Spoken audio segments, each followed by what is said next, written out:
All right, let's get into Impact Wrestling here for June. I couldn't do the song. I don't know the song. That's not this, is it? Oh, maybe it is. Yeah, okay, it is. That's right. Oh, good job. That's when the explosions go off. Yeah. Oh shit, you're right. They should have changed it to the guy that plays the guitar on this show.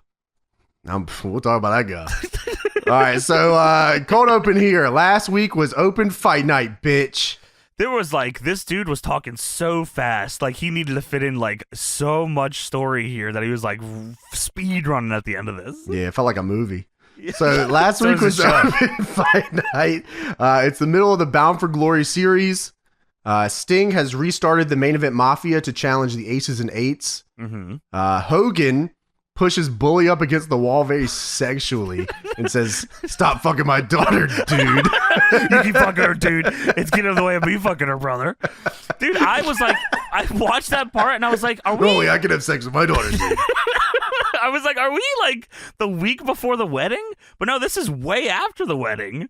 Bully Ray's been revealed, and yeah, he's already in Aces and Eights and all that stuff. Yeah, he's the world's champion. Stop fucking her, dude. Get your penis out of there, bro.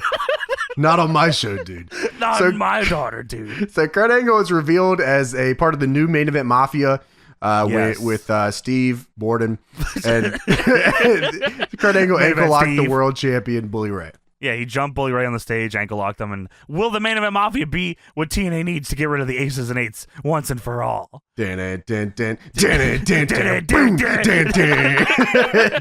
So we start off the show with the Steve Borden Town Hall. Where the fuck is this show? This is a packed house. Yeah, it looks good. I don't know if they packed this place out, but it always looked like it. I always liked the shows on the road where they're good at making it look like it was packed out. Yeah, it looked fucking cool. I thought it might have been Vegas, but I'm not positive about that. Yeah, I mean, I still am not 100% on the thought process. Maybe it was still this is what we need to do, take it to that next level. Sure. But I mean, if you're hemorrhaging money, what's the point? Bischoff was just whatever they could do to make it feel like it was going to be the next big thing. That's what they were going to do, no matter what. I felt like it was going to be the next big thing when they were in the Impact Zone. I did too. Yeah. But I remember very vividly at that time that I was like, they got to get the fuck out of the Impact Zone. Because everyone said that, bro. Well, because the fucking crowd was getting insufferable because they killed it. They fucking after Hogan and Bischoff came in, Impact Zone died a swift. They were there. Death. They would still show up, but they did not fuck with that show. Nah, man, it died a swift and horrible death. Before they could have stayed in the Impact Zone forever. Even 2009. Yeah, they were still rocking. The fans still cared. They had a very passionate fan base.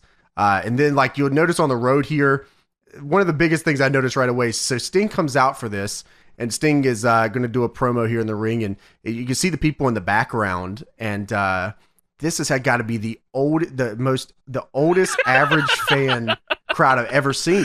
Yeah, you're right, dude. This is legit. He's cutting a promo. The average fan age has got to be 50 years old, and they're all came out to see Sting. They're in Hogan, and they're all in Hogan shirts or Bubba right. shirts or whatever the fuck they got out there. Bubba Army. They're all fucking Hogan'd out, crazy 50-year-old average fan. Is nuts, man. Nuts. Dude, the big thing here before anything starts here. When did they change the Main Event Mafia theme? I don't remember this at all. This is the new one. This is the new and improved Main Event Mafia. The face Main Event Mafia theme. I was like, what the fuck did they do to this thing? I was not fucking with it. Yeah, it was not. It was jazz version of it. Yeah, it was fucked up. And Steve Borden comes out at his head rattling Stone Cold style. I said, I don't know what's going on here. Face Main Event Mafia and Stone Cold Steve Borden. It's showtime. That's what he said. I told you Main Event Mafia would rise and then it would grow. And last week was just a touch of what's to come. And then he introduces Kurt Angle as the future cornerstone of the Main Event Mafia. What? Yeah, well, as you remember, Kurt Angle had nothing to do with the old Main Event Mafia. He wasn't the leader. No, not at all. Taz on commentary says, it's not. And then Tna mocks him immediately for stuttering. And Taz says, you gotta not make fun of me. I'm having a hard time. Yeah, so Taz is a part of Aces and Eights at this point. We watched the wedding episode where Taz is revealed to be part of the Aces and Eights. And then they just put him back on commentary. And he just sat there every week and commentated, pretty much just insulting the show. We talked about this before we started here because in my mind, I was like, man, Taz was not fucking good as commentary in TNA. And to be fair, probably was not good for the product. Taz will tell you he was probably not great at commentary. Sure. But watching this back, I loved him on commentary. Yes, because he was shitting on everything that I would be shitting on too. I was like, oh, this is fucking hilarious. Yeah, so when you watch it, I guess in a vacuum, it's different. But I remember watching it week to week back then. It was brutal. And I was like, God damn, I need nothing a break had a from chance. This. Yeah, I need a break from this for a second. Yeah. But yeah, so Kurt Angle's here and they just replayed the same music again. It's like, oh, here comes Kurt. Same renewed music here. So Main Event Mafia, Sting and Kurt, but now they're faces and they wear the suits again. Yeah. Kurt takes it to that next level soon. I don't know if you remember this, but he brings in the American flag glasses. Oh, is that this? I thought that was before. I swear it was part of the main, because he was wearing suits with the glasses. I remember him. Kurt I thought he did the that in the heel era. Maybe you're right, though. No, I think it was this era, bro. Because it was a face thing to do. Yeah, you put the glasses on. I think it was around the time they started getting the Bellator stuff into it. You start bringing in the American flag glasses. Bellator was American flagged out of their minds. Yeah. I remember the boards loved the glasses. I love the glasses too. Well, this is the new and improved Main Event Mafia. Kurt says Aces and Eights screwed Sting over, and Sting will never wrestle for the TNA title ever again because of them. And Kurt was screwed out of the Bound for Glory series. And they're both Hall of Famers, but that doesn't mean anything until they accomplish two goals: destroying Aces and Eights and making sure Bully Ray loses the world title. And tonight, you'll meet the newest member of the family. Well, then it shows Taz and Tna sitting at a wood table. What the hell's going on here? I said, what the fuck? I said, they're at a wood table. There's an extremely drunk group of guys behind them hanging out. I said, what is going on? Yeah, why? And then I realized later, it's not a wood table. It's an announce table that just has a wooden announce cover. Yeah, what? I don't know. It looked very weird on TV, I'll tell you that. It looked like shit. No TNA logo or anything. Yeah, it was weird. We have the Slammiversary Ultimate X recap, which was Suicide versus Chris Sabin versus Kenny King. That Sabin won that one. They said Sabin, at this point, had been in 14 Ultimate X matches, which makes me feel like a piece of shit. Wow, yeah, that is nuts. So that baby's been in like 45 now. Yeah, probably, man. That's fucked up, man. Well, they started spamming this shit. They started like going nuts with the Ultimate X. Yeah, it was just like, you could easily expect every quarter had an Ultimate X at match. least. Yeah. And like I said earlier about the Hardy Boys, then they start introducing you could use the ladders in the Ultimate X. Up. I hated that. That's a cheat code, man. Yeah, what the fuck? And they were the faces, I think, too, right? Or were they heels when they did that? No, they were faces. I remember huge pop for when they won the Ultimate X. What the fuck are you guys doing? I don't care if you guys use ladders. Get the fuck up there, Jeff. So this also reminded me that Chris Sabin fucking blew out his knees twice around this time period. No. Remember, he blows out his knees. He comes back, fucking blows his other knee out. This is before he wins the title, right? He has not won the world title yet. Right, okay. Because they haven't got Velvet over yet. Because I remember they did, because he turns heel when he wins the world title. Okay, that's right. Yeah. And I mean, they're pushing Velvet pretty good here. She actually, we'll talk about it later. They're just starting to get her over. Yeah. They're trying a lot with her, though, yeah. Sabin blows out his knees twice. Comes back. They try to get Motor City back together. Shelly gets injured. This is a really bad fucking time. Catastrophically bad, actually. We are fucking waiting. Sabin was, I mean, for whatever it's worth, even if we're not talking Motor City, Sabin was a cornerstone of the damn product at the time. 100%. He was OG. Shelly was like in and out at that point. But Sabin was still around, and they were doing a lot of single stuff with Sabin, and he just kept, and it was so ridiculous. The way he would get injured was, oh my god, yeah, I remember. Like he was super respected, like by the crowd, OG fucking TNA guy, totally believable, and he was fucking good. Yeah, Sabin's like one of my probably favorite TNA guys ever. He's still fucking like good. if we don't even, I mean, like singles. I'm not even talking about bringing up like Motor City, like the initial Sabin singles run in the X division, and then. I mean, of course, you bring up Motor City. That's an easy home run. Sabin in the trunks is based. Yeah, that's pretty sweet. Speaking of Sabin, he's walking in the back, and he's walking with the X Division title, and the camera follows him, and it pans out, and in the background is a container full of the 3 worst guys you've ever known. The three shittiest shitters of all time. And all of a sudden, Doc runs out of this fucking thing like he's got shit in his pants, just trotting over. And he grabs Sabin, goozles him, he grabs him by the mouth and drags him into the truck. And it's fucking Bully Ray, Ken Anderson, and Doc. Dude, Doc Gallows with the ball peen hammered, bro. This guy looks ball peen hammered, titties out, hairy. Dude, this guy looks so nuts, man. He looks God insane. damn, yeah. Ace and Eights had Doc Gallows, Nux, Garrett Bischoff, Ken Anderson. What was that dude? Wes Briscoe. Wes Briscoe. Oh, man. Earl Hebner probably. They were going nuts. They were flying all these dudes in every week. They were important. They have the fly minutes, flying some women. Some women, but get that Doc Gallows, Garrett Bischoff, Wes Briscoe, Nux. Bully Ray actually brings up Sabin's shitty knee. He does. He said, "Don't forget about that knee. Don't forget about that knee, brother." He says, "Chris, come on, man, relax. I just want to wish you luck on your match, and I hope you win. And I hope you do the right thing. And the right thing is to not cash." Oh, I guess we have to explain this. So, if you win the X Division title at Destination X, you could cash in your X Division title for a world title shot. Austin Aries had done it before, so they kept this going. I don't think it's still a thing today, right? That's not a thing anymore, I imagine. I don't know. Yeah, I'm not sure. No comment. I don't know how many times did they do it though? Because I remember the Aries one. It lasted for a good while. I think option C actually. I think a lot of people actually like remember this quite a bit because they did this a lot. It was like I actually do think they still do option C. I don't know if they do the Destination X gimmick though, but I think option C is just like at some point. Yeah, I think so. Yeah. But he says, the right thing for you is not cash in your world title shot or cash in your title for a shot at my world title. You're a great wrestler. You're a great little X Division wrestler with Look at you with your little stuff you do. The little other X Division little guys, but I'm the world champion. He was trying to get this over so bad. I'm a bad person, and I do bad things. I love to do bad things. I'm a bad man. He's a bad man.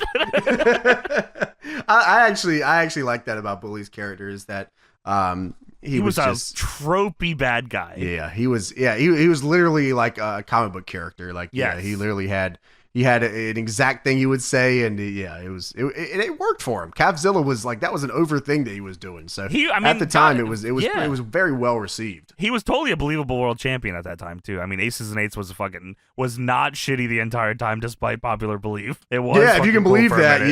Yeah, it was dope. For a minute. And the Aries and Bully Ray match actually ended up being pretty good. Yeah, you're right. I think Tony might have been at that show. You might be right, Tony. Okay, so TNA Sacrifice 2012. You could see Tony in the front row. He was in the front row? He was in the front row. I didn't know that part. We should watch that. We should watch that. We should do SGH on that instead. And not I wonder if Tony remembers. He was in the front row? Yeah, I wonder if Tony remembers. Like, we should watch that for Watch This or something. Aries versus Bully Ray. God, okay. Sacrifice 2012. Just not tell him we're doing it. Yeah, it's like, oh, there he is. Yeah, it was him and our buddy Smalls. They were in the front row for that one. I remember that. That's fucking funny as hell. I was watching it at home on, I don't even remember what we YouTube? used back in the day. No, it was some, we had the websites back then, what I'm saying? I don't even remember what the fuck we were rocking back then. I don't remember either. Yeah. Because I definitely had a... and we had the plug back then, but I don't remember. I don't know but it was definitely like, and it always had like a chat on the side too, and everyone it was fucking crazy. Horrible. It was brutal. Horrible. Before they leave this little fucking U-Haul thing they're in, by the way, Doc Gallows starts shooting bullets at the X Division title with his titties out. What a fucking... He's a fucking menace. Yeah, you're right. It shows knockout swimsuit pictures. Dude, I was very confused. I was like, whoa, this is awesome. Showed Taryn Terrell, bro. She was so based. Dude. Oh, my goodness. She's unbelievable. Gail Kim? Yeah, they had the Gail Kim, Mickey James, fucking Taryn Terrell three-piece combo. I said, dude, yeah. What the hell's going on here? Yeah, and it was an advertisement for the summer sizzling sale on TNA Shop. I didn't even know what it was advertisement for. I'll be honest with you. But anyways, we got the gut check pre-tape. Every day I'm muscling. Holy fucking shit. Adam O'Reiner. Do you know who this is? The Big O. But do you recognize Zack Ryder's YouTube? Okay, yes, that's exactly who that is. I remember this gut check. Do you? I do, because I remember the Big O is on it.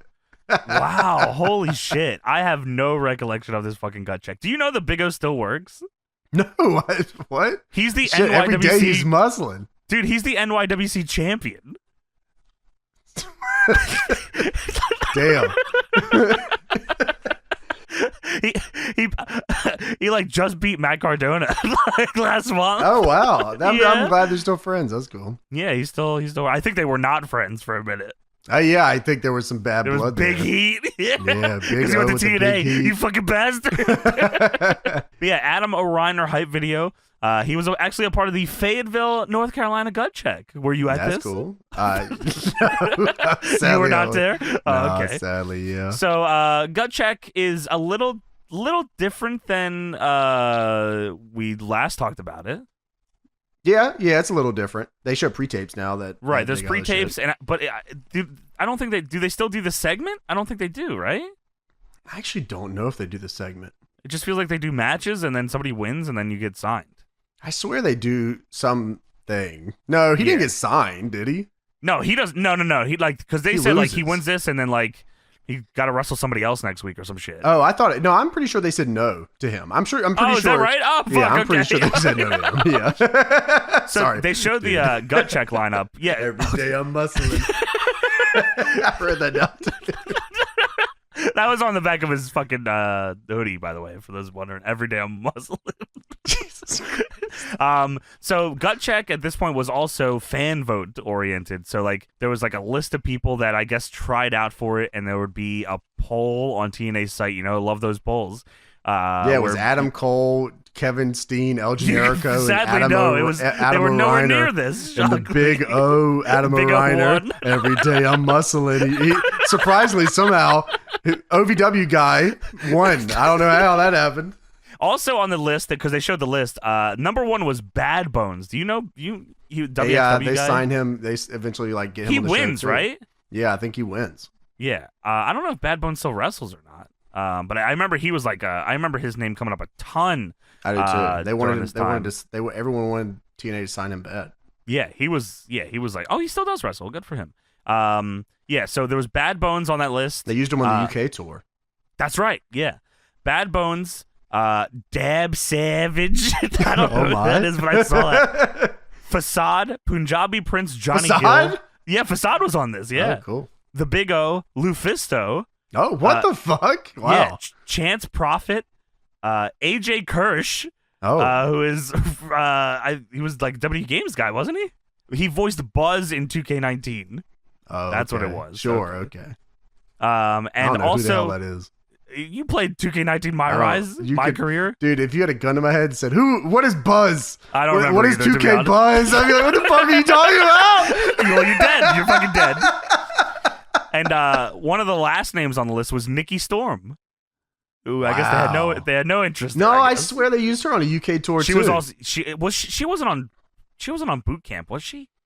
They had her because they did like a whole UK version or something. I swear they had her on it. Yeah. I remember her name. Well, the Big O says Adam and the Big O overlap in real life. He says he is the most powerful, intense, dominant force in the wrestling world right now, and he has one objective: clear everyone out of the house in his ozone, and have the ref raise his arm 1, 2, 3.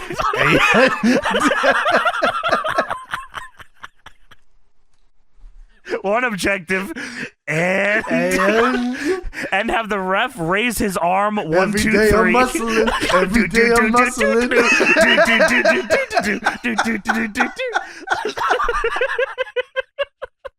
When you get in his ozone, it's Grover. Every day I'm muscling.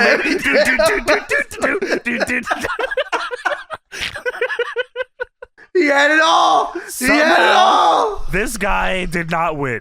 Oh no! How did that happen? Oh no! I don't fucking get it. I don't fucking get it at all. Now we have a match between the rest of this. Fuck! I don't want that. Chris, we can talk about gut check. I want to talk about gut check the rest of the show. Gut check, man. All right, come on, bro. Chris Sabin versus Kenny King versus Suicide. Yeah, Chris Sabin is the champion. Christy Hemme is the ring announcer, by the way. Looking just showed me this gorgeous. match earlier. Yeah, you're right. And it was a better fucking match. Better. It was Ultimate X. Yeah. So Suicide comes out and Taz says, "What's with the mask, brother? I don't trust people with masks, men or women. I know women that wear masks in my past." All right, first off, let me just say this. For the record, no one knows who Suicide is right now, as of right now. That's so right. Everybody, no commentary. No one at TNA knows who he is. So just so you know. He says, "Who are you, Suicide? Who are you, my friend?" What? Chris Sabin comes out and Taz says, "Oh God, talk about a hot dog. Gee whiz." Today says, "Knock it off." So this is why we hated Taz back then, but now it's hilarious. Yeah, that was funny. That's fucking funny as hell. Just to reiterate, no one, I don't think, has ever been revealed as Suicide, right? Like, we didn't know. No. We didn't even know it was TJP. No. I'm pretty sure that's right? I'm pretty sure that's correct. You're right. Okay. I would also like to remind everybody of the names they could have had in 2013. So let's take a look over at PWG Battle Los Angeles 2013. Just a few names on the list here. Kevin Steen, Chuck Taylor, Roger Strong, AR Fox, Kyle O'Reilly, Adam Cole, Young Bucks, Ricochet, El Generico. I can keep going. Brian Cage, they had him, but they let him go. That's fucking unbelievable, man. And I just want to let you know that you can go over on Twitter.com and follow TNA Dixie to keep up with all the breaking TNA news. I think we talked about this before when we reviewed this era, but yes, we are still in the era where during matches, they were telling you to go on Twitter and follow Dixie Carter and had a lower third for it. Not official Impact socials. No, never. TNA Dixie. It was never a TNA Twitter. It is not TNA anymore, by the way. They said it is also not TNA. You're right. And they said go follow Dixie to get the scoops.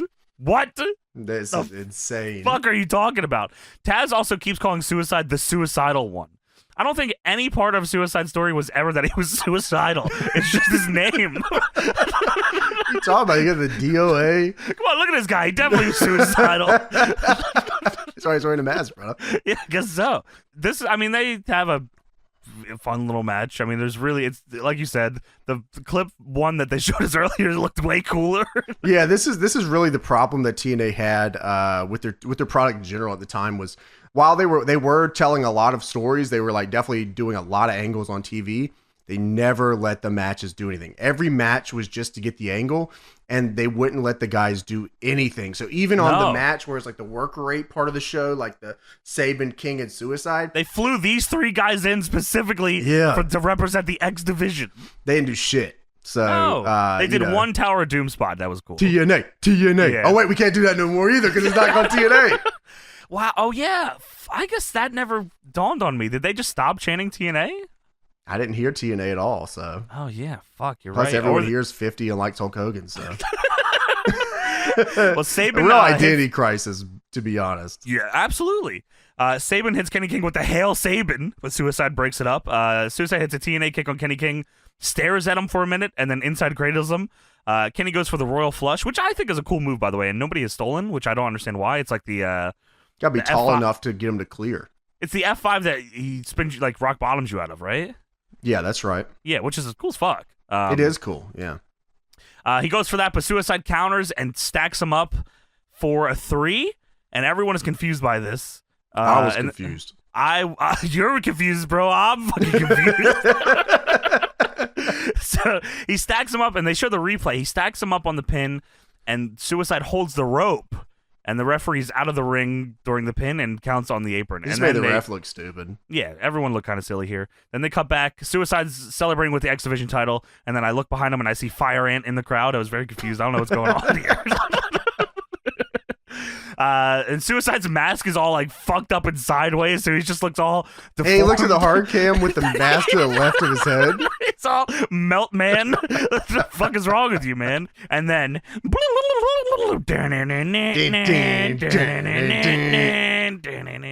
Hulk Hogan makes his way onto the stage, but he's not alone. He's with a very injured TJP.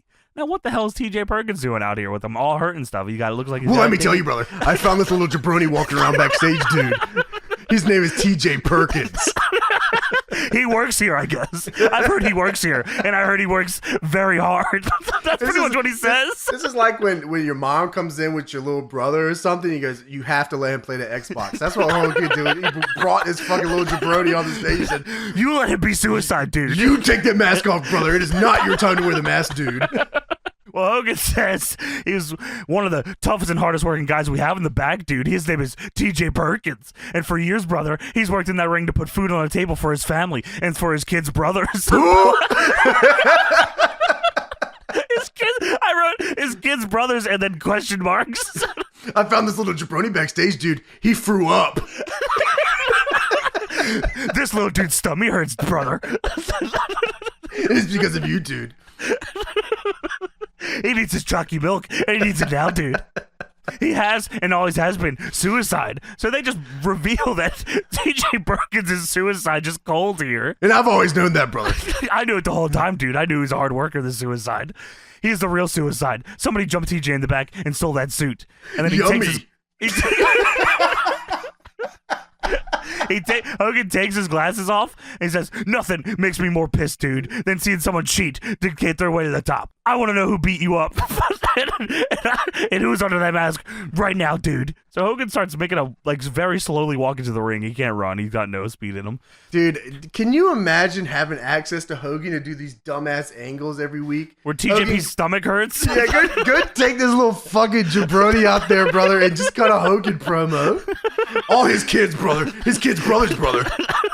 All his what are you talking about? This guy's like 25. Like, what the fuck are you talking about? He's fresh out of high school. All his kids, dude. He's trying to feed his whole family of 5, dude. Holy. So Hogan starts walking on the ring. Suicide then gets on the apron, raises the belt, and then runs out of the fucking just a building, very crazy style. Smart. Yeah, he's running like a goblin. I don't know how to describe. Got to get the fuck out of here. Yeah, mask turned to the side. Maybe he ran like that because he couldn't see. He didn't know where he was going. Shit, yeah. But he's out of here. Yeah, well, TJP, man, you fucking look at him. Gotta take a dookie. You threw up backstage. You gonna eat that, brother? Yummy. Yummy. Throw up, dude. You better clean that up before we go out there, dude. Smells like shit out here, brother. Who showed their pants back here, dude? TJ Perkins laying on the floor, throw up next to his head. What the hell is this? He picks him up and goes out there. Who is this, brother? This guy shit his pants backstage and threw up on the floor, brother. Is it your fault, Suicide? Suicide, don't you run away from me. What is this? You clean it up.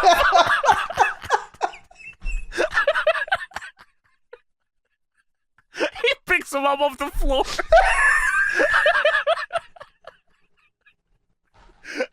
Oh my god. It's like that. Oh my god.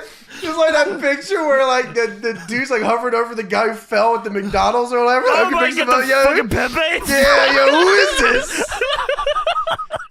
You see the outline of the mustache.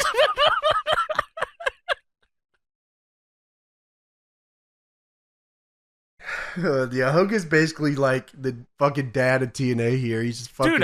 Dude, what I didn't realize, and I realized little brothers running around backstage, dude. Who's this?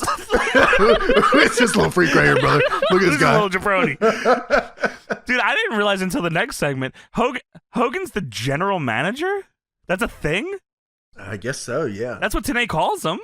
Yeah, I guess so. Well, Hogan's the general manager, Tna says, and Hogan's back says, I don't care who he is, dude, or where he went. Come clean this up. Still smells like shit back here, brother. Someone's gonna clean this dude. I'm giving him to the end of the night to rip off that mask and show the world who he is, brother, in front of his kids' brothers as well. You gotta rip that mask off, brother, and get that mop, dude. Mop this up, you piece of shit. It's right, my gorilla, brother. We can't be having this, dude. I don't know what kind of ship you steer here, brother. No one else touched this. This is his responsibility, dude. He'll never learn, brother, if he doesn't do it himself, dude. Somebody tweet Dixie about this. So it gets even better because we get another gut check pre-tape. This time for OVW lifer Ryan Howell. Dude, I thought his name was Ryan Howell, which I thought was a cool name, and then I realized it was not that. So it's just Ryan Howell. I wrote that he looked familiar. I thought he was also a guy that eventually is on Tough Enough, but he's not. He's just OVW lifer. I wrote, this guy looks familiar. I can't figure out who he is. I looked it up. I don't know who he is. He is a bitch. He got into wrestling through music, supposedly, and that's his whole thing here. He plays his guitar. Ryan said, I got an image that people think is cool. I play the guitar. Well, we don't play the guitar. We beat people up. Yeah, we'll beat you with this fucking guitar, dude. Get back here and beat Ryan Howe with the guitar, brother.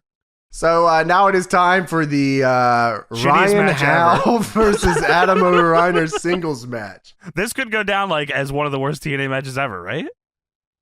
I didn't think about it in that like sense, but yeah, this is like awful. If Jenna Maraska's match didn't happen, which I'm a big fan of, like this got to be one of the worst TV matches ever, though. 100%. Yeah, absolutely. Yeah, this is brutal. Jeremy Borash introduces.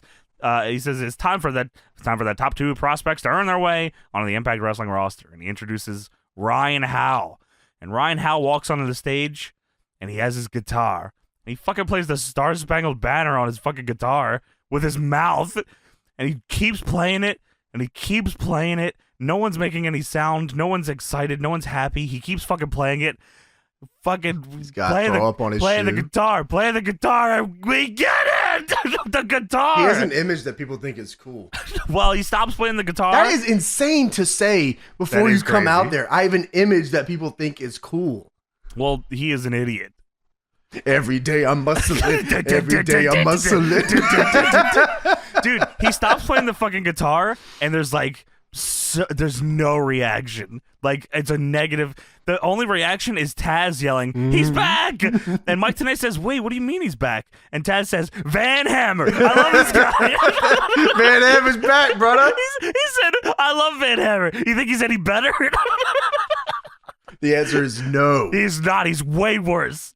And then this is so bad, man. Yes. They played a song, by the way, after he played the guitar, and then Adam O'Reiner came out to the same song and did the Perry Saturn taunt, so he already won me over. That's the Ozone, brother. It's Brover. Based, yeah. Get the fucking ref, raise my hand. 1, 2, 3. Let's fucking get this rocking. Dude, Adam O'Reiner with every day I'm muscling on his back, and on his ass it says pump me up. This guy he gets it. Adam O'Reiner is here, and every day he is muscling, and he's gonna have the referee raise his hand. 1, 2, 3, and get out of his ozone, you fucking bitch. Face Ryan Howe in his ozone. Why didn't they just call him the Big O? I don't know. Adam O'Reiner, I guess, which is okay. No nicknames for jabronis, brother. Yeah, I guess not, dude. Well, here we go, this man. Is brutal. Yeah, it's awesome. So Ryan Howe immediately breaks rule number 1 and gets in his ozone, which dumbass. Fuck. Maybe if you put down the guitar for 10 seconds and you listened. Yeah, right. Stop fucking your guitar for 5 fucking minutes. Ryan Howe goes for a crossbody. Adam O'Reiner, literally, I've never seen this before, stands there like a wood plank. I have never seen anyone this the double stand jump one so out of the corner? Still. Yeah, in the corner, and then he fucking eats it like a shit because he just stands there. He stands there, doesn't move in to try to catch him. He just kind of lands on his like thighs and rolls on top of him. I have never seen a guy take bumps standing up as tall as possible. Like, it's unbelievable how stiff this guy is. Fuck you, Mark. Every day I'm muscling. all the air in the ozone. The ozone layer. You're just not in the fucking ozone, bro. You just don't get it, and that's fine. You don't have to get it. Why don't you give someone else a piece of that oxygen?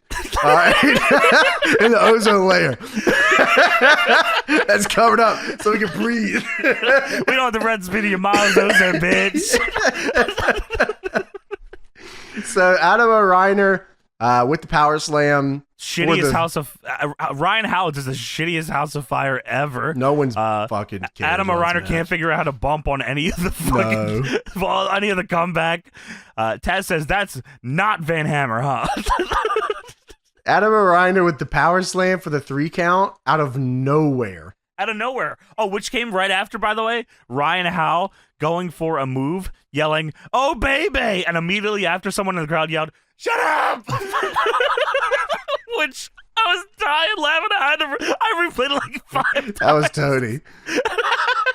Adam O'Reiner with the power slam for the 3 count. None of this match made any fucking sense. No, it did not. No, it's insane. You know, I talked about it a ton with you about how like you know, shine, fucking cut off heat, come back finish. Especially for guys that are seemingly green like but they fucked that up. How do you the power slam literally coming out of nowhere with nothing and winning? I was like, I don't even know what I just watched. Yeah, no, I don't think they know either. This match probably got a fight forever standing O at OVW. Al Snow probably gave him a standing O double hug backstage. Yeah, Al Snow walked on the stage and bricked all over head. On the stage. Al Snow's like crying, fucking hands on his fucking eyes, wrestling his back. Dude, this is Adam Reiner's and Ryan Howell's seemingly only Impact match. He's not brought back. Yeah, no way. Fucking no way, man. Fuck you every day. I'm It's been what, 10 years? Yeah. Just about 10 years. And you know what? They both are still fucking wrestling, so. That's right. And Big O is way cooler. Yeah, I mean, we watched Ryan Howell at some point. He sucked. Dude, we watched him do a promo. I'm sorry, bro, but dog shit. You get it together. Yeah, you get it. You got time. You can still be Ryan Van Hammer if you want to. Yeah, just not anywhere near me, please. Thank you. So Sting and Kurt Angle are going to the club room, brother. Dude, yeah, why? Why is that the Aces and Eights club room, or is it their own club room? We don't know. We never learned. Well, Sting says we are definitely going to be better off this go around than the last one. Yeah, I don't think so, brother. All right. You guys somehow end up having Magnus and Rampage Jackson in the group. Yeah. I don't know what you're doing here. Yeah, it started off with promise and then did not very quickly so much. Bound for Glory Series standings. Magnus is in first place right now with a 20-way tie for second place with Jeff Hardy, Mr. Anderson, Austin Aries, and Christopher Daniels. Well, there you go. We got backstage. Bully Ray says, "Who the fuck is this?" Who's just doing a stomach ache back here? What the fuck is he doing? Yo, who the fuck is this? It's TJP, of course, sitting back there. He's slouched over. He's got his stomach ache. He just threw up on the floor. He threw up on the goddamn ground backstage. Bully Ray's like, "Yeah, we gotta clean this up now, man." Well, Bully Ray says, "Of course, you know." He said, "TJ, you know who I am." He says, "Of course you know who I am," because that was his line, of course. Says, "TJ, you're a hell of a wrestler, hell of a, little wrestler with all that little stuff you do. Anyway, I want to ask you a question. Did Kurt and Sting put you up to this?" And TJ says, "I don't know, man. That was not me." And he says, "Let me ask you again, motherfucker. Did you have anything to do with this fucking suicide stuff? Did Sting and Kurt put you up to the suicide stuff?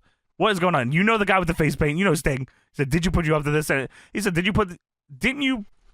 said, "Are you positive that Kurt Angle's Sting, the guy with the paint on his face, didn't put you up to this tonight?" And then he goes, after, like, very subtle moan after. Yeah, super weird. Bully says, "Did you do this?" What? Yeah. I got jumped. They got me from my phones, Bully. He said, "I told you everything, man. I didn't do it. One thing I do know is I don't know who did it." And he goes to leave, and Bully snatches him by the arm and pulls him back and says, "Now you can leave." So we go to a pre-tape Velvet Sky recap of her getting her knee busted open beast style. I like this angle a lot. Velvet Sky and Chris Sabin are in a relationship where both of their knees are getting fucking plastered crazy. Whose fault was it? Did she give him the knee-itis, or did he give her the knee-itis?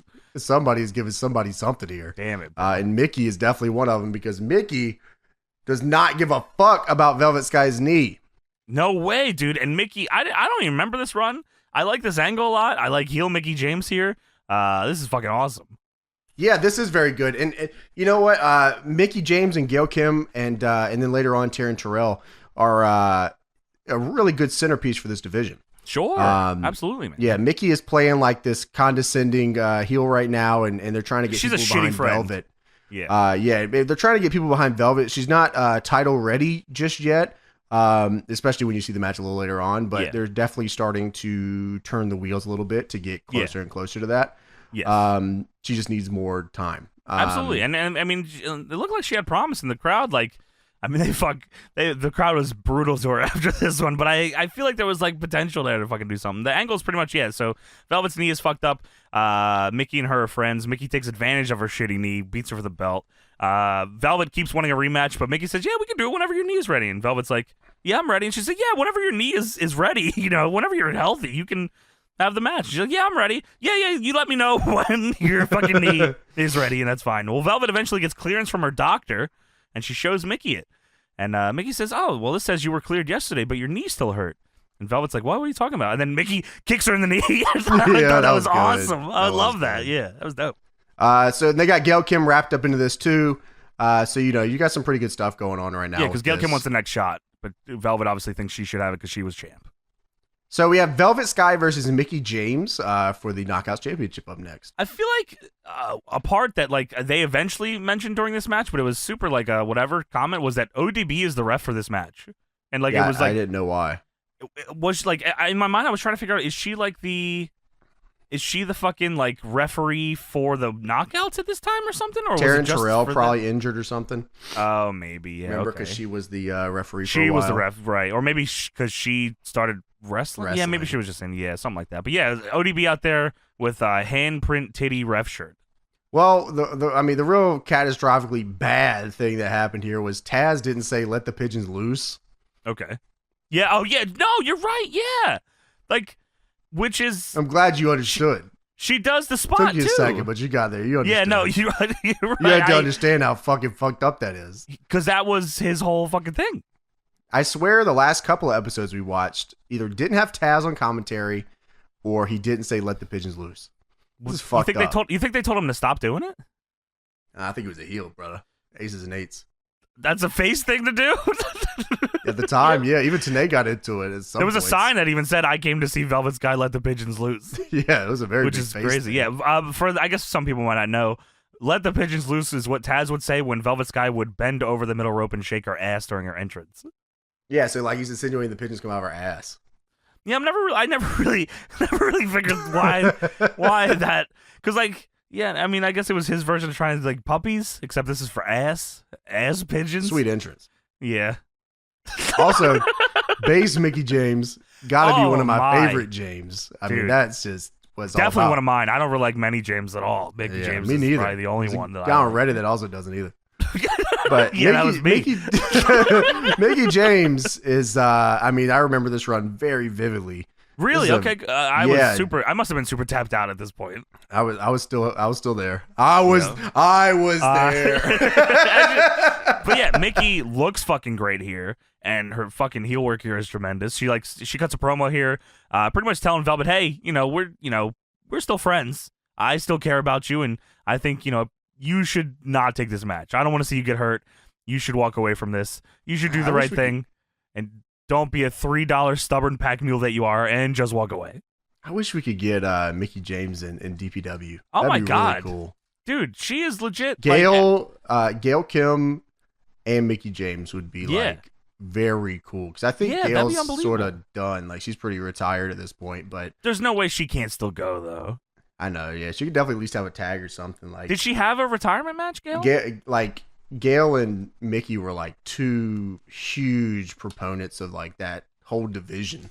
Yeah. Coming back up, and I was watching a lot of TNA at the point, so like I always thought it was really cool. And then of course I think it was a Slammiversary match where like Gail Kim put Taryn Terrell like on the map, like that was cut her off the stage. Oh, awesome shit. Yeah, that was fucking so. Yeah, that was based. They're both incredible. They're both fucking incredible. I mean, yeah, if we could get them in DPW for even just one fucking match, a one-off, even if whatever it takes. Man. Yeah, seriously. Just so we can say we had them there, and like I'm pretty sure the fans would go nuts for it too. So yeah, that'd be fucking dope.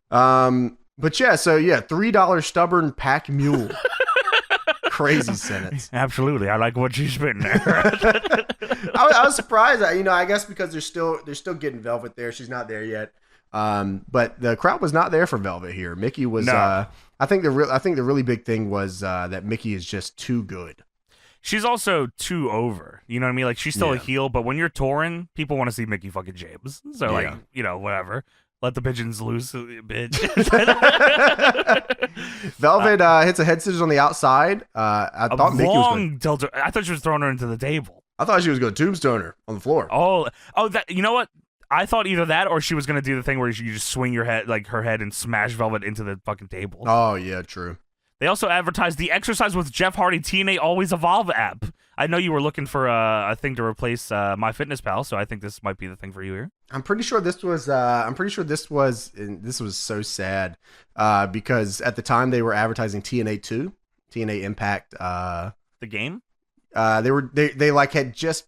You know what? Maybe it was next year. Maybe it was 2014. Okay. But I do remember that they started advertising, or there was like a leak of a copyright acquisition. It was like TNA 2. Really? People were like, oh shit, they're gonna come out with the new TNA game. Yeah. And then it wasn't. It was like a Jeff Hardy mobile joint. Yeah. No, I don't know if it was that because I think that game didn't get talked about until 2014. Okay. Because this is a Jeff Hardy mobile thing. Yeah, you're right. It is. Yeah. But I'm not sure because it was like a picture of Jeff Hardy, and it was like, oh shit, this might be coming soon type shit. Yeah, I clickbait a video on it and got a ton of views. Yeah. That's based. Yeah. It was like, you know what? It was they copyrighted a TNA 2, and then it was a mobile game they released. So it was like TNA mobile. Oh, okay. It was okay. That makes sense. Yeah, the exercise with Jeff Hardy thing was just like legit, like. They had it looked like an SVR model of Jeff Hardy just doing exercises. That's crazy. Yeah, it's very strange. So they show 2 big ass aces and eights cards in the crowd. I thought that was cool. The barricade. Oh yeah, that's right. They did have those. Yeah. They get lost for a second here, but Mickey locks in some crazy ass STF. Dude, what was this move? This was awesome. I don't know if she does this a lot at this time, or if she just invented it for this match, or if this is a move. It was super. It was like. I don't even know how to describe it. Like, I thought it was gonna be like just a cloverleaf or a sharpshooter, and then she turns it into it was like a sharpshooter STF. Yeah, it was dope. I liked it a lot. Yeah, it was awesome. And then Velvet taps out. Sorry about your damn luck. Yeah, well, Mickey is happy about that. Christy Hemme comes out to interview Velvet on the ramp, and as you tapped out, Velvet is standing there crying. The crowd's chanting, "You tapped out." And Velvet cuts an emotional promise. She's, I thought my knee was okay, and I fought so hard to get the rematch, and I'm just heartbroken. And she walks away, and I was like, "Oh, that's actually a pretty cool moment. I like that." And Taz books it by saying, "What are you crying? I ain't never cried. I lost a ton of matches." Which is definitely not true. Taz definitely cried over losing all the time. Maybe not literally cried, but I'm sure he bitched about losing an ECW a ton of times. Yeah, I'm sure. I'm sure that's why we got that whole Bam Bam show. He said, "Motherfucker, I ain't losing shit." He said, "What if we break the ring?" Yeah, put me through this. You're gonna have to kill me. Yeah, Taz fucking booking it about, what are you doing crying? I ain't never cried in my damn life. Brutal, bro. 85 hours a day, I'm working. Velvet, you got soft hands. So Kurt and Sting are creeping backstage, looking at Bobby Roode, smiling real weird. Like, Sting and Kurt are just standing there. I don't know if we were supposed to think that they were watching the show, but it looked like they were just standing there staring out at nothing. Crazy. Yeah. We go backstage. Yes. Hulk Hogan asked the ref the triple threat earlier if he noticed anything about the phony suicide. I need a little more help, brother. You know these guys. You were in the ring with them. You were in the ring with Suicide. Anything different about him? And the ref says, no, nothing out of the ordinary. Oh, dude, you got to give me something, brother. The way he walks, the way he hits the ropes, his timing. Who is this guy? The ref says, listen, everything seemed like Suicide tonight. I thought it was him. Hogan said, okay.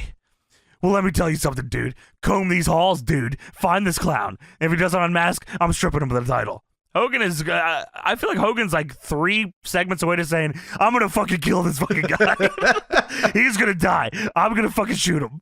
Comb these halls and find that clown is crazy. In Hogan voice, it's crazy. Yeah. Comb these halls, dude, and find this guy. He's put a hit out on Suicide. So next up, Bound for Glory series match, we get Magnus versus Bobby Roode. Oh, yes. And this is the deadlock. I'm off the chain. Time to go against the green. Dude, what a fucking great fucking theme. Great. He looks great here, too. This was my plus 10 of the night, though. I did not fucking care to watch this. I gotta say this, bro. I miss Bobby Roode. This guy, this Bobby Roode in TNA was so important to my fandom back then. He felt like a big deal. Yeah, you're right. He did. On a show where nobody really felt like a big deal. He was like a star. Bobby Roode felt like a big deal. Yeah, absolutely. Which was crazy because they still had AJ. I mean, no, AJ is AJ gone by this point? No, he's still there. They had him on the Bound for Glory series this year. Oh, that's right. Yeah, AJ's there. Joe's fucking there. You got fucking Sting. He's doing Kurt. Evil Ways. Yeah, you're right. So it's close. But Bobby Roode feels like a fucking top. I'm actually surprised he's not champ right now. Yeah, dude. I mean, he had the longest reigning TNA run of all time That's as right, the they World talk about Heavyweight that Champion. Yeah. I believe Josh Alexander just beat it recently. That's crazy. Wow. Good for him. And then he had to relinquish the title. Brutal. Yeah, it is brutal. Yeah, then he fucking crazy fucked up his leg or something, right?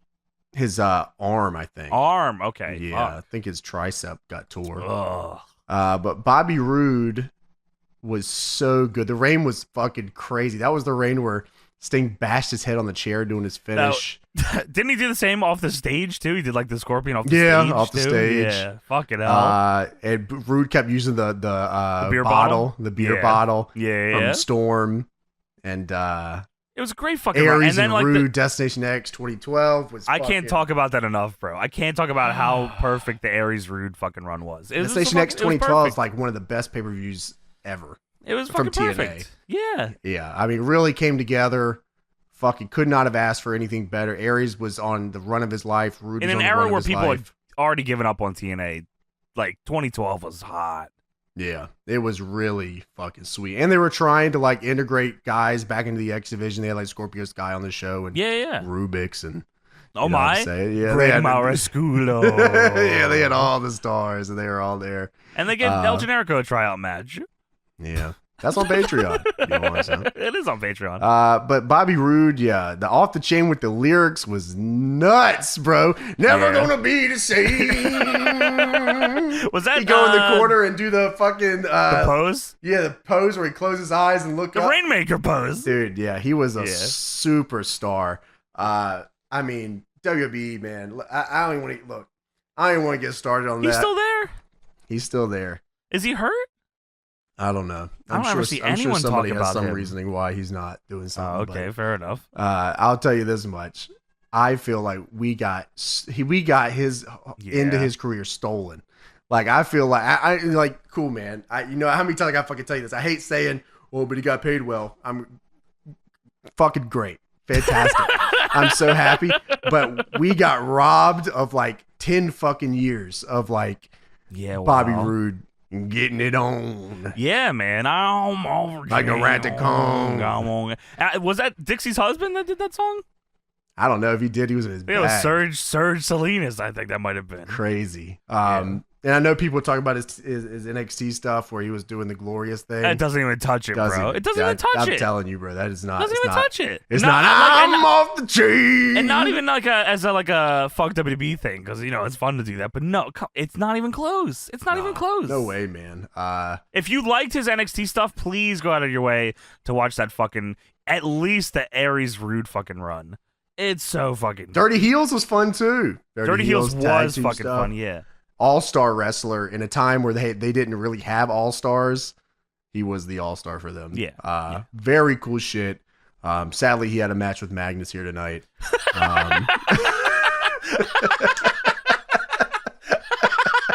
Every day I'm muscling. Holy shit. Yeah, this match was whatever. Yeah, Roode hits the double R spine buster. Based. I love that he called it that. I did too. Magnus hits the fucking Prov liner or whatever. He wins. He wins the match. He won with a Michinoku driver. I was like, what? That was his finish at the time. And by the way, I don't like. It didn't feel like he earned it at all. Like he's a babyface, and I don't feel like he earned that win at all. Especially because Bobby Roode's so like. I understand like. Especially in like the G1 and stuff where like Okada will lose to somebody or you know whatever the case would be. Like, that's the perfect time for them to lose to people. But as a babyface, the crowd has to feel like the babyface earned the fucking win. Right. And like this feels like they're just trying to make a moment. Right. He just Michinoku'd him out of fucking nowhere and beat him. He didn't kick out the 3.1 or nothing. No, he didn't. He just beats him. And like Taz and Tna talk about, he just beat the fucking longest reigning champion. It's like, it feels like they were like, okay, we know all the points. Let's just, all the points we're doing with Magnus. It was like that Cena and Theory joint at WrestleMania. Yes, absolutely. So it's like, okay, well, you got the fucking footage. All right, let's move on. You got the line. Now you can say that he beat the champ. Yeah, that sucks. The match was super whatever, though. Yeah, it was. The only thing notable here was Taz says that Magnus has the Super Mario logo on his gear. We'll talk about it when we get to, I can't remember which match. Samoa Joe. I'll talk about the Bound for Glory series a little bit more. But, okay. It didn't feel like he earned the win here, which sucked, and don't feel like it did anything for Magnus, and it fucking did nothing for me. I never really got Magnus ever, I don't think. Dixieland match. Got that Dixieland match. We watched that on Patreon as well, I think. Dixieland. Dude, I like the match graphic screens they use here. I think they're very I do too. Cool. I think the in-betweens are very cool. I agree. Like the spinning trust thing. The shot they use of Ken Anderson for the match with Joe, like him walking through the crowd, was like a super cool shot. I was like, wow, this is very fucking cool presentation. Anyways, here's Taryn Terrell. She's sexy as dude. Oh my god, I was like, what the hell? I'll keep watching this all goddamn night, brother. Yeah, that's what it's all about right here.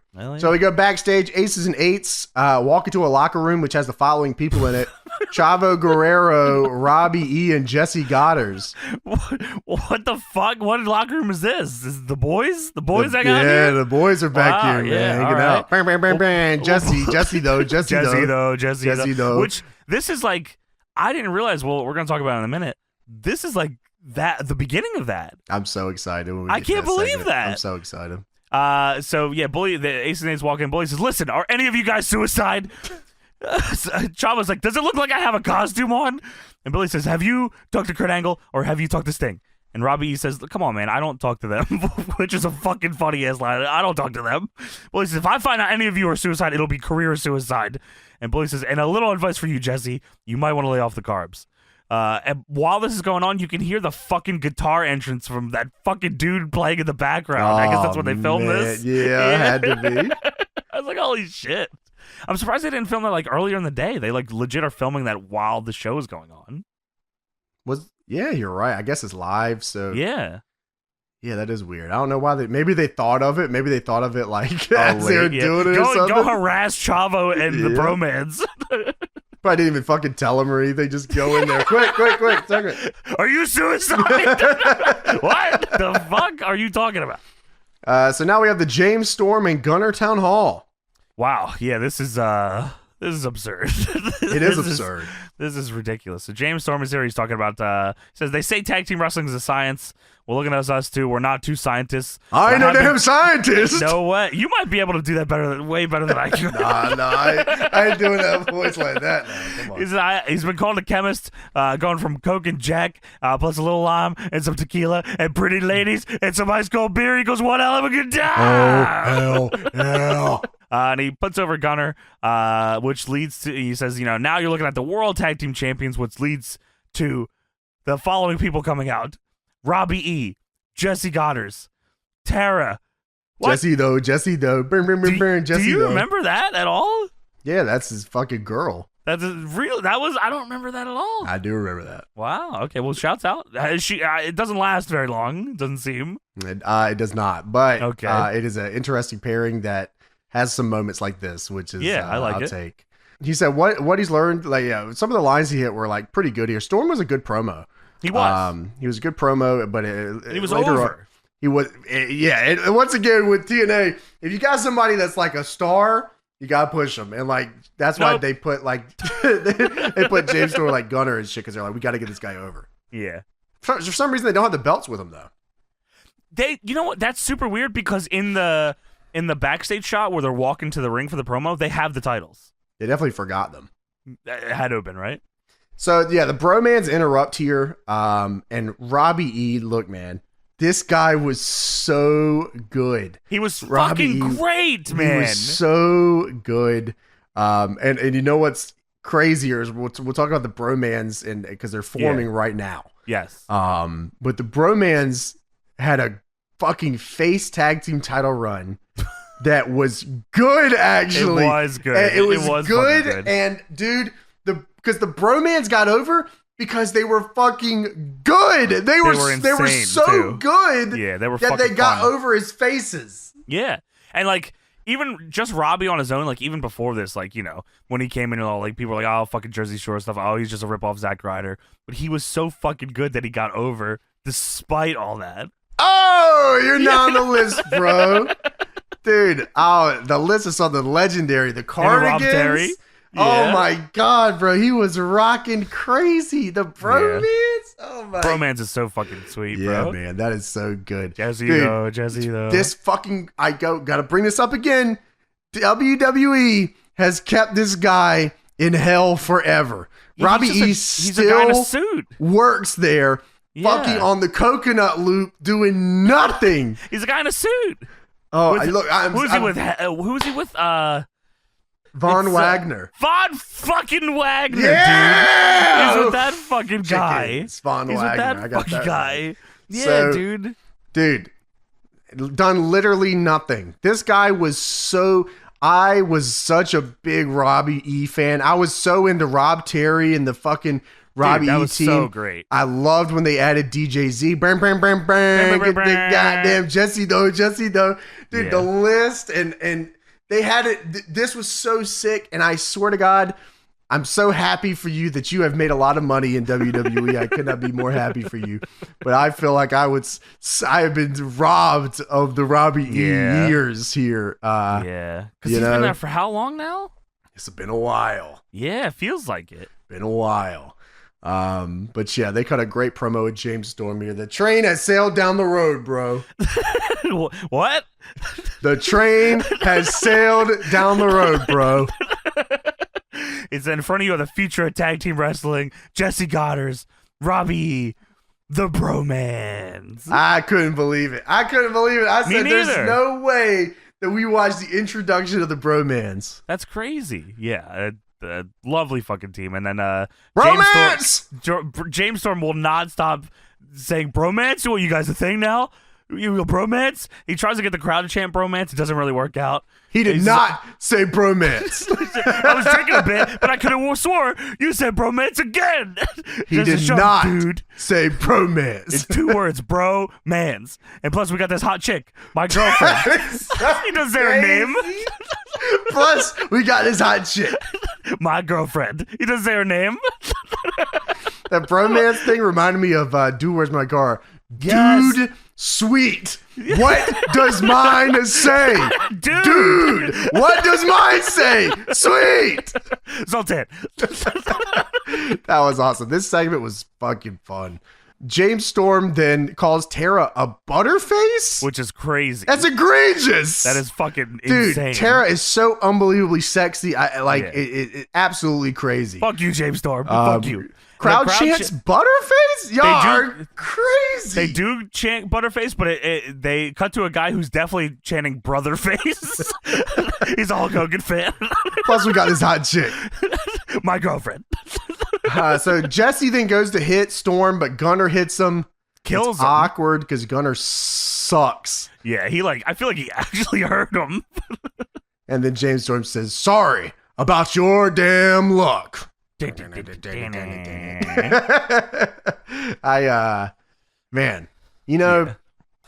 I got a lot of love for this era of TNA, or not Absolutely. This era, but like just in TNA in general. Sure. I remember back to a lot of this shit, like the bromans, and I remember I was super into, like, I feel like we were robbed of that whole era. I feel like that whole era, guys. It was disregarded. Yeah, I mean, I put a lot of time into watching that, and like bromans and James Storm and Bobby Roode and Joe and fucking, everybody on Aries. That show. Yeah. I feel like we were robbed for like 10 years. Which is so weird. Everybody on this show. I mean, we watch these shows and we see all the pieces are there. And they have them. They have them signed.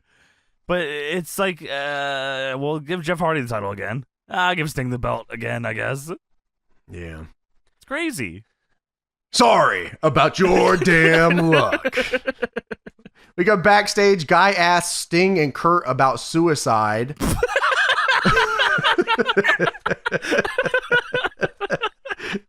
That guy was me.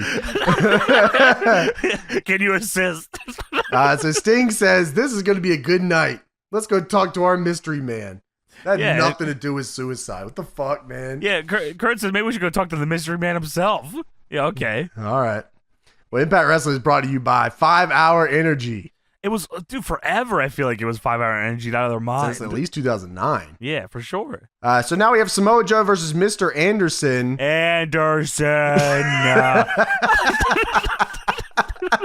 Tony. So Samoa Joe versus Mr. Anderson. Bound for Glory Series. He's an ace of eights. He is. So I love the Bound for Glory series. It's a cool concept. Because like the G1 in terms of schedule for TNA. Tell people about the fucking, because some people might not know what the fuck Bound for Glory series is. So Bound for Glory series was a contender series that they did every year. They usually led up to Bound for Glory. Was it 10 guys? I'm not sure if it was always the same number of guys or not. Yeah. But basically it was like the G1. So it was like a round robin tournament. So like everybody would face everybody. Right. And what would happen is you would get points based on the outcome of the match. So pins, submissions, and DQs were scaled differently on points. I think submissions were 10, pins submissions were, like were 7 more. Or something. Yeah, pins were 7, submissions were 10. I think a draw was 2. And then like a DQ was like negative something. That's right, yeah. So you basically had to get the most points in the Bound for Glory series or like top 4, and then they would face each other in the Bound for Glory series, depending on how they would do it that year. And it was always a pretty cool series that they do, and like you would end up getting a title match. But the problem, especially at this year for the Bound for Glory series, is that they're so hard stuck on doing these fucking angles that like none of these matches get any time to do anything. They get no time, and they feel like they're in the fucking way of everything else, which is not how it should be. No, not at all. Like Joe having shitters on TV for no reason is crazy. Like, like every Bound for Glory series match with Joe should be like an opportunity for you to bring a fucking fantastic match to TV every week. Yeah. And you got guys like Daniels and Styles, and like the bracket for this is pretty nuts. Like Jeff Hardy, Joe, Styles, so Daniels. Yeah, AJ, Magnus, Aries, Rude, Jeff Hardy, Christopher Daniels, Kazarian, Joe, Mr. Anderson, Joseph Park, Hernandez, and Jay Bradley. So you got like 7 solid people in this thing that can like do fucking any match in the world. Like if you just have time to let them do it. And like, I feel like it sucks this match to is say. bullshit. It sucks to say, but most of the matches in the Bound for Glory series fucking sucked.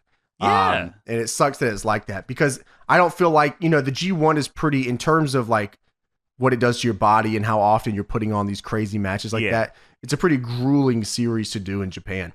A BFG series is different because it's still TV stuff, so it's not like they're asking you to work more dates or anything. You're working the same amount of shit. Yeah, you're just, sometimes they would do them on the house shows. They had house show loops, and they do Bound for Glory series matches. Yeah, and they would update you on TNA Dixie.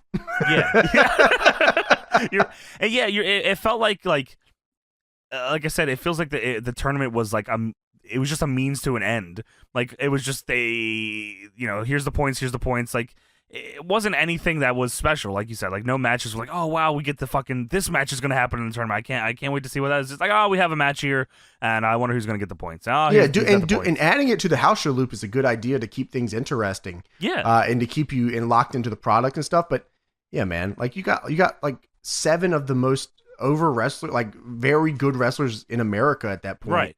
And like you're just having them have shitters on national TV. They're still on TV, right? Million viewers a week. Yeah, you're having them just have like little shitter matches. I think they were still locked into the wrestling doesn't draw thing, but they were also the alternative where wrestling matters. Right. And it always clashed. Well, this match sucked. Yeah, dude, it was horrible. Anderson gets heat. Joe comes back. Oh, here's Nux and Doc Gallows. Yeah, exactly. Before, like right when anything happens, fucking Joe hits a senton, and then Nux and Doc rush the ring. Joe gets distracted by this, and they do a falsie with Anderson doing a DDT. Like, what? I'm not gonna. If Joe would have lost there, I would have fucking smashed my head through my monitor. What the fuck is wrong with you? Commentary is surprised. Commentary is blown away that Grand Slam TNA legend, multi-time world champion, kicked out of a DDT. Well, they've turned Joe into a bitch by this point too, so maybe that's what it is. Well, Kurt Angle and Sting come down and attack Doc Gallows and Nux. In suit still. Listen to that one more time. Kurt Angle and Sting come down and attack Doc Gallows and Nux.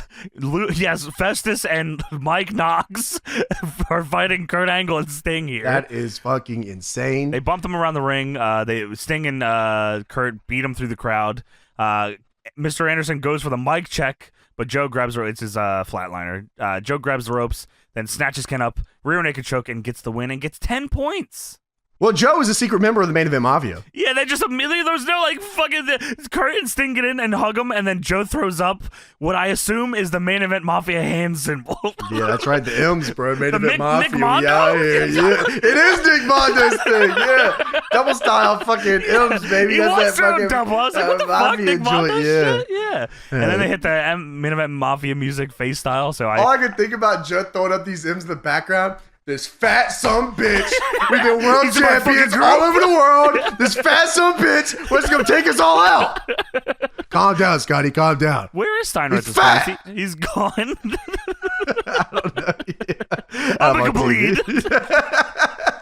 I'm gonna believe such an underrated line of that too. Dude, the fucking one where he gets Tomko out of the truck on that one, he's like, "Get my bags! Get my bags! Get my bags! I'm hungry." You get my room number you want, baby.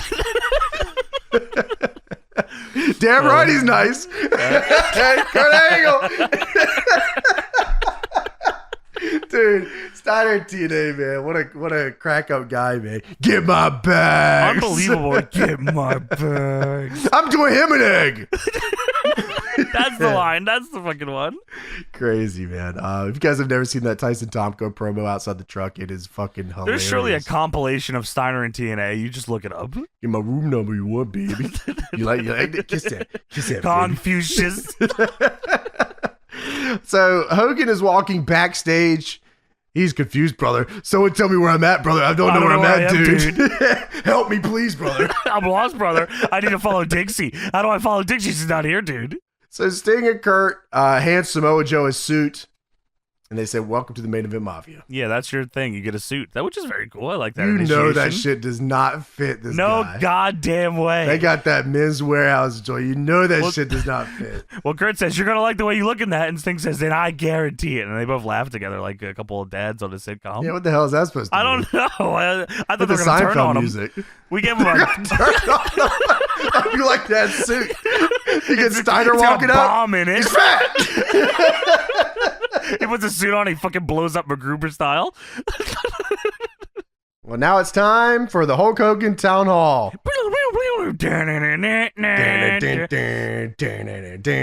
Hogan comes on the stage, he's happy. And he's thought spamming. He doesn't seem as upset anymore. I guess they cleaned up the puke. Well, he's the main event, brother. I guess so, dude. Well, Hogan gets in the ring and says, "Tonight was supposed to be about who is the new X Division champion, dude, and who's going to roll the dice and see who's going to face Bully Ray for the title, brother." Oh, he's jerking off. What are you doing? Theater style? That's all what's going on in the back. Hogan says, "Tonight's supposed to be all on the X Division, brother."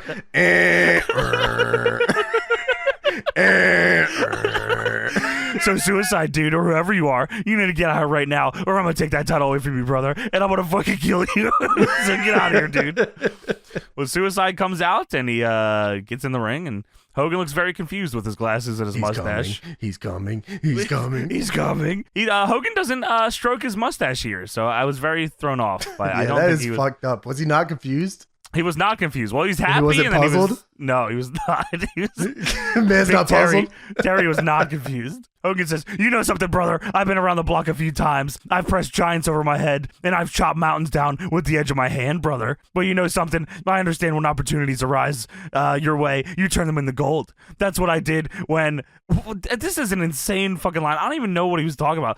"That's what I did with I Can't Believe Shiki Baby when I won my first heavyweight title, brother." What? Dude, I reached this so much. That's exactly what I did with I Can't Believe Shiki Baby when I won the first heavyweight title, brother. What? Crazy, right, man. Dude. Yeah, what the hell is this guy talking about? He pressed the giants and chopped mountains? What are you talking about? Yeah, and that's what I did when I Can't Believe Shiki Baby when I won the first title. What is that supposed to make me want to give up the X Division title, you old freak? You are old and smelly, Krusty. Fuck out of here. Yeah, look at you got throw up on your damn shoes. What's wrong with you, little man? Well, that's what option is supposed to be about. It's not about cheating, brother. But right now, I want to know who's under the mask, and I want you to pull it off right now. And Suicide does the biggest, pantomiming no ever with his fucking head. He does, super side to side, like he was stretching his neck almost. I thought he was looking at the crowd, both sides, very fast, but he was saying no. I said, oh, okay. Okay, so is that your answer? Well, get ready, brother. What was he going to do? Was he going to drop a fucking Acme anvil on his head? I don't know what he was going to do. Yeah, but something's about to happen. Main Event Mafia's got a jacket for him, and I guarantee you'll like it. You will like it. Well, before Hogan can kill Suicide, Aces and Eights music hits, and Bully Ray comes out through the crowd. Bully says, "You know something, Dad?" Because, of course, he is married to Brooke. For the first time in a long time, me and you are on the same page. I want to know who this is, too. Take your mask off right now. And Suicide does the big fucking head shake no. Bully Ray says, "Listen, make no mistake. The only reason you won the belt is because I put the fear of God in Chris Sabin. I take that back.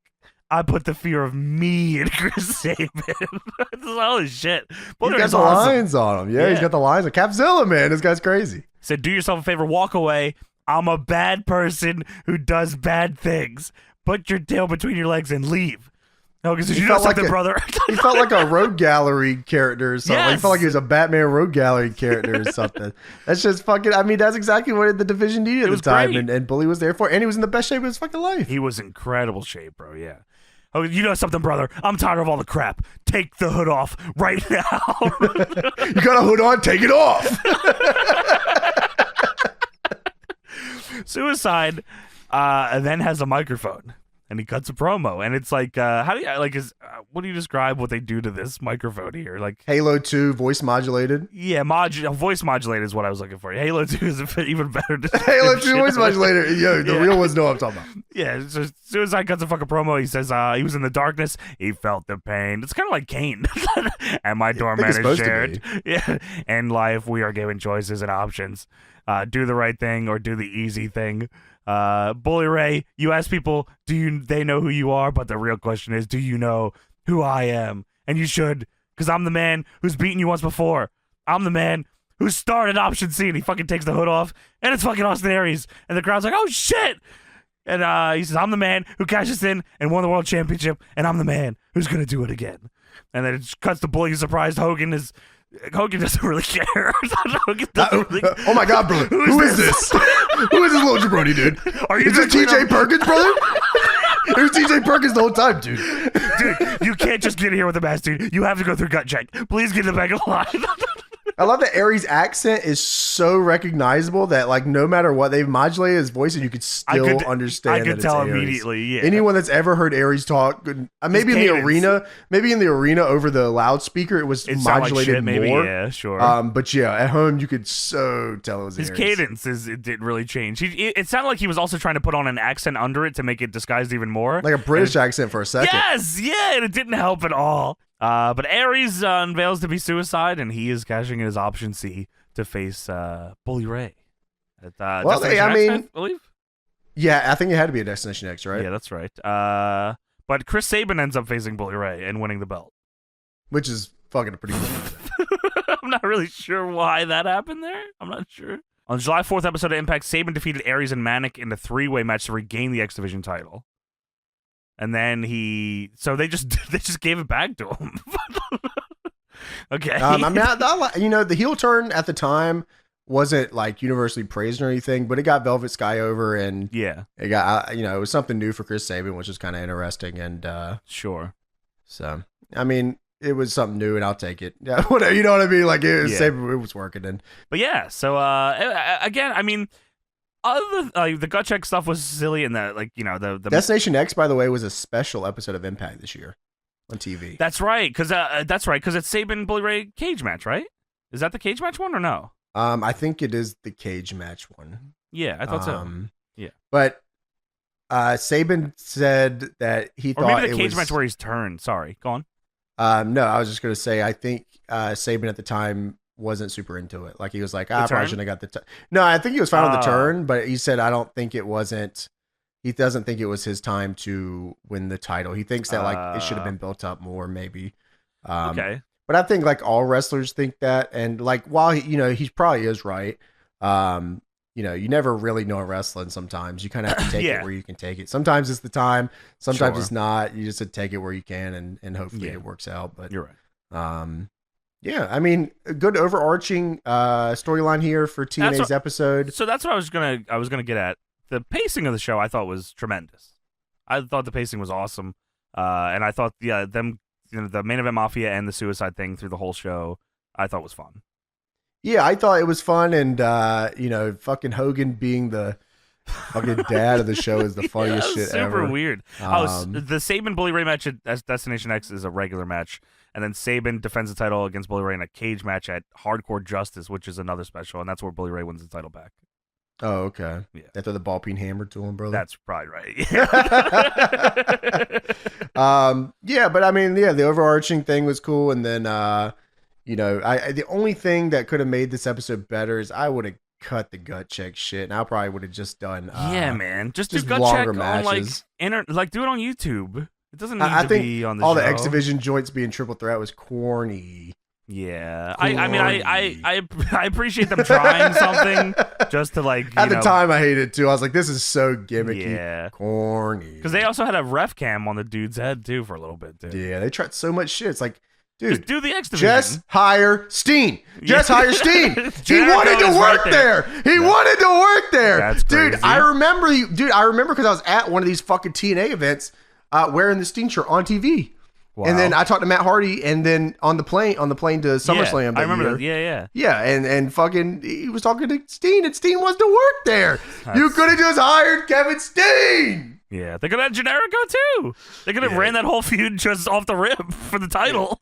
Yeah, well, guess what, brother? We got to get Ryan Howe versus Adam O'Reilly. Fuck!